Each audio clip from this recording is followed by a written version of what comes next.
रामधारी गुप्ता, प्रतिलेखन संख्या 36 एवं 37। स्टार्ट। महोदय, इस संबंध में दिन प्रतिदिन बढ़ने वाले भ्रष्टाचार की समाप्ति के लिए और कर्मचारियों के रवैये के संबंध में माननीय सदस्यों ने विचार प्रकट किए। मैं समझता हूँ कि इससे कोई समझदार व्यक्ति इनकार नहीं करेगा कि भ्रष्टाचार को प्रोत्साहन नहीं देना चाहिए। अतः इसी ओर विशेष ध्यान देने की आवश्यकता है। भ्रष्टाचार को समाप्त करने के लिए जो कठिनाइयाँ सरकार के समक्ष है, उन पर शीघ्र ही कदम उठाए जाने चाहिए। यदि सख्ती भी बरतनी पड़े तो चिंता नहीं, हमें ऐसे कदम उठाने ही हैं। मैं यह जानता हूँ कि बहुत से लोग, जिनमें कुछ हमारे साथी भी हैं, इसकी कुछ बातों का विरोध करते हैं। परंतु यदि हम देश की उन्नति चाहते हैं, यदि हम देश को आगे बढ़ाना चाहते हैं और विशेषकर यदि आप समाजवादी ढांचे के आधार पर, जिसको कि कांग्रेस ने देश के लिए निश्चित किया है, इस देश की व्यवस्था करना चाहते हैं, तो हमारे लिए आवश्यक है कि हम इस तरह से कदम उठाएं कि जिससे लोगों को अपनी जीविका सुंदर ढंग से कमाने के लिए साधन जुट जाएं।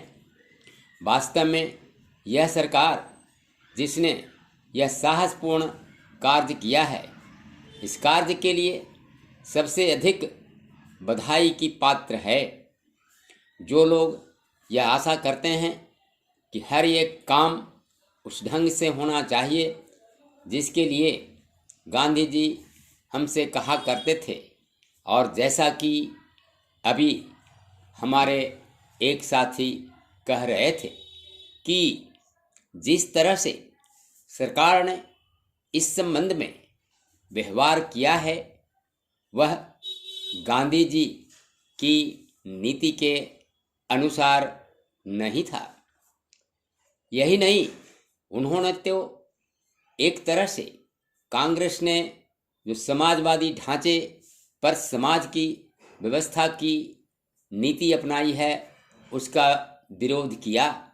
और मेरी समझ में उनकी बात नहीं आती कि एक तरफ तो वह कांग्रेस के अंदर है और दूसरी ओर कांग्रेस द्वारा स्वीकार की हुई नीति का इस प्रकार से विरोध करते हैं।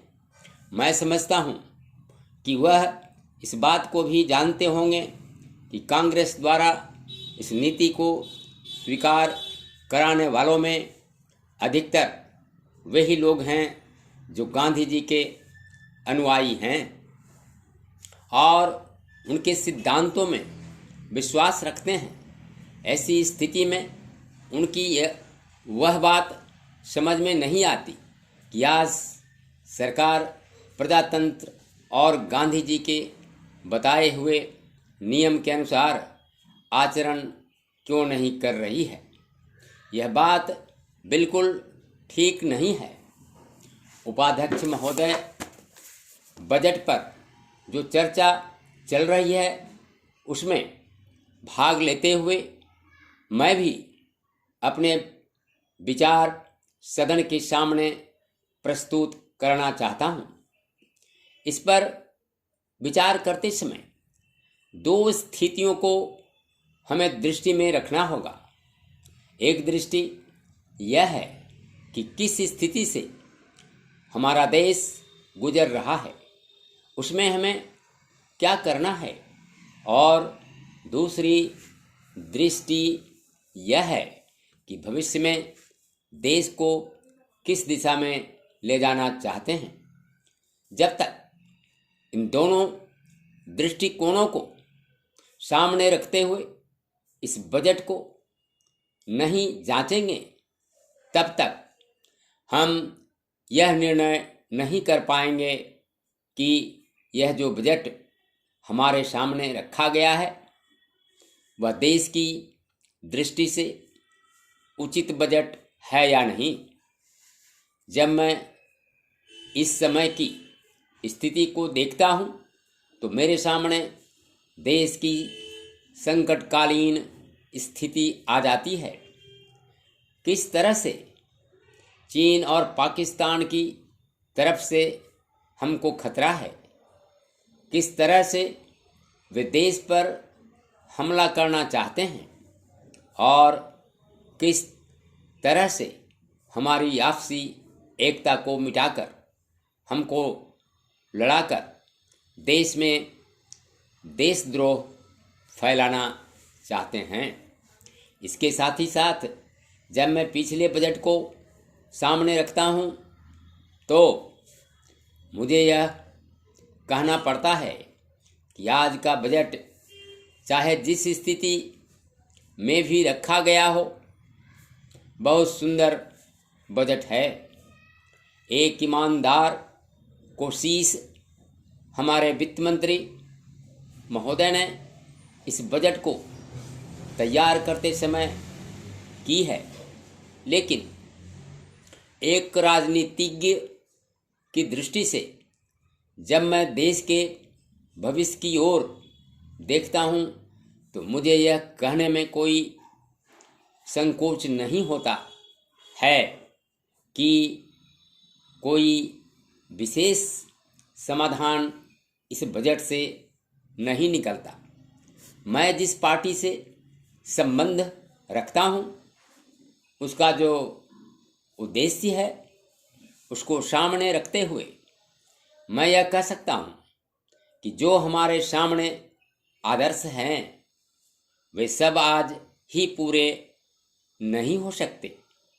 हमारे वित्त मंत्री या हमारी सरकार आज ही सब कुछ नहीं कर सकती या स्वर्ग लाकर हमारे सामने खड़ा नहीं कर सकती, लेकिन फिर भी यह मैं अवश्य देखना चाहता हूँ कि हमारे देश आगे बढ़ रहा है या नहीं।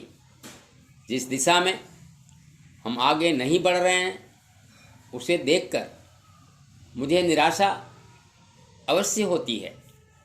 जो प्रस्ताव कांग्रेस अधिवेशन में पास हुआ उसके मूलभूत विचार मैं आपके सामने रखना चाहता हूँ। वहाँ हमने यह निश्चय किया था कि वर्तमान पंचवर्षीय योजना खत्म होने तक देश की जनता की ज़रूरत की चीज़ें पूरी कर दी जाएंगी।